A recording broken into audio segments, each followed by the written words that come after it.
أهلاً بكل متابعي المسلسل في هذا التحليل السريع والمكثف اللي رح نفكك فيه الإعلان الترويجي الفوضوي وعالي المخاطر للحلقة 306 من المدينة البعيدة. دعونا ندخل في التفاصيل فوراً لأن هذه الحلقة شكلها رح تكون نارية بمعنى الكلمة، وفيها توتر ومواجهات كنا ننتظرها من بداية الموسم. بصراحة ما في وقت للمقدمات الطويلة اليوم. كمية الكوارث والتوتر اللي شفناها في هذا المقطع التشويقي بتجبرنا نركز مباشرة. الجو العام بيصرخ إنه ما في حدا رح يطلع سالم هالمرة. إحنا قدام حلقة ممكن تكون الأشرس والأكثر دموية، والسؤال اللي بيطرح نفسه بقوة: مين رح يقدر ينجو؟ وخلونا نبدأ فوراً بالقسم الأول، حادث السيارة القاتل. شرارة الأحداث بتبدأ من محاولة الاغتيال اللي دبرها فياض ضد مريم، واللي بتنقلب لكارثة حقيقية.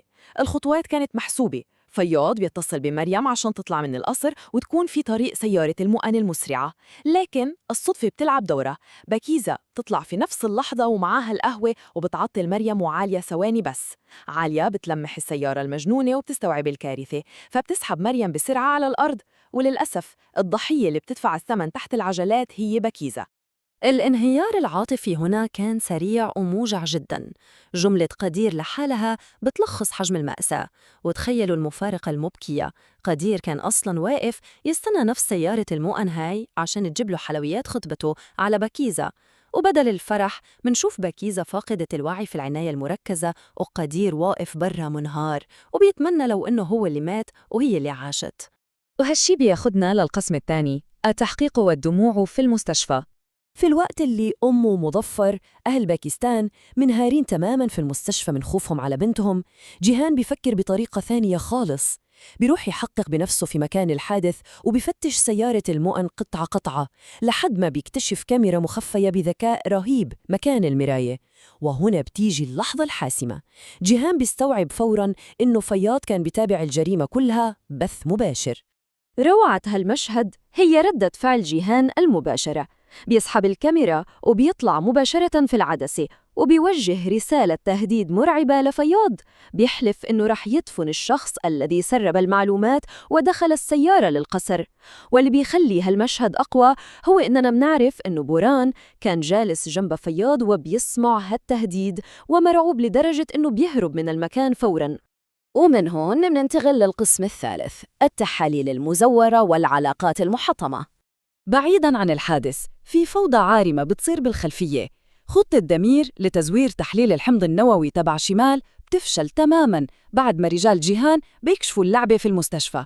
وبنشوف كايا بيمسك المزور وبيضربه ضرب مبرح لدرجة إنه جيهان بيتدخل عشان يمنعه من قتله. وبنفس الوقت كايا بيرفض يسلم الطفل لزيرين، وهالشي بخلي شاهين يهجم على دمير ويتهمه بتدمير حياة زرين. كل هالفوضى بتنتهي بمشهد لدمير وهو بيصرخ من القهر بعد ما خطته كلها انهارت. وسط كل هالجنون بنشوف محاولة يائسة للصلح. شاهين بيحاول يراضي نارا ويترجاها ترجع، لكنها بترفض رفض قاطع. نارا مقتنعة تماماً إنهن كلن ملعونين، وبتحكي له بشكل مباشر إنه لا هي ولا هو ولا زرين ولا حتى كايا رح يشوفوا يوم حلو. قرارها كان نهائي بناءً على قناعة تامة إنه دائرتهم كلها محكوم عليها بالنحس. وهذا بيوصلنا للقسم الرابع والأكثر حماساً، عهد جيهان والكمين. عشان يضمن جيهان إن مريم تقدر تعيش بحرية زي ما وعدها، بياخد مخاطرة مجنونة. بينسق عملية أمنية خطيرة جداً مع الشرطة عشان يوقع بفياض.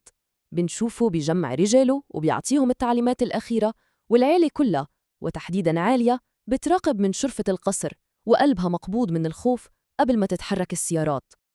التناقض في هاللقطات عبقري فعلاً. من جهة منعيش لحظة رومانسية لما جيهان بيعترف لعالية بقوتها وبيوعدها إنه مستحيل يتخلى عنها، بل وبيفاجئها بخاتم وبيوعدها بفرح في ميدان البورة بس يرجع.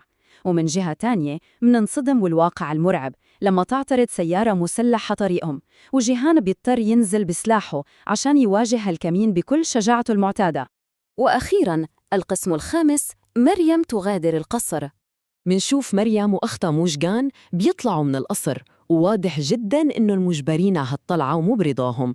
المشهد بيعصر القلب، خصوصاً لما نشوف جيهان مقهور لدرجة إنه بلف وجهه عشان ما يشوفها وهي بتبعد عنه. بس رغم قسوة هالوداع لسه في أمل. صداقات بكل ثقة بتلمح إنه هالطلعة مجرد سحابة صيف. بتطمن مريم وبتقولها إنه بمجرد ما تطلع نتيجة تحليل الحمض النووي رح ترجع وتدخل هالقصر وهي السيدة الحقيقية له. هالكلمات بتعطينا جرعة تفاؤل وسط كمية الإحباط اللي شفناها. كل هالخيوط المفتوحة بتخلينا على أعصابنا نستنى الحلقة بفارغ الصبر. هل رح يقدر جيهان ينجو من الكمين المسلح ويوفي بوعده؟ وشو المفاجآت يلي رح تكشفها نتائج الحمض النووي في النهاية؟ وهل رح تتغير موازين القوى جوا القصر للأبد؟ الأكيد إننا قدام مواجهة حتمية مستحيل تترك أي شخصية زي ما كانت. من برائكم سيكون المنتصر وسط كل هذه الفوضى؟ السلام عليكم. لا تنسوا الإعجاب بالفيديو والاشتراك في القناة تشجيعاً لنا لنستمر بنشر المزيد إن شاء الله.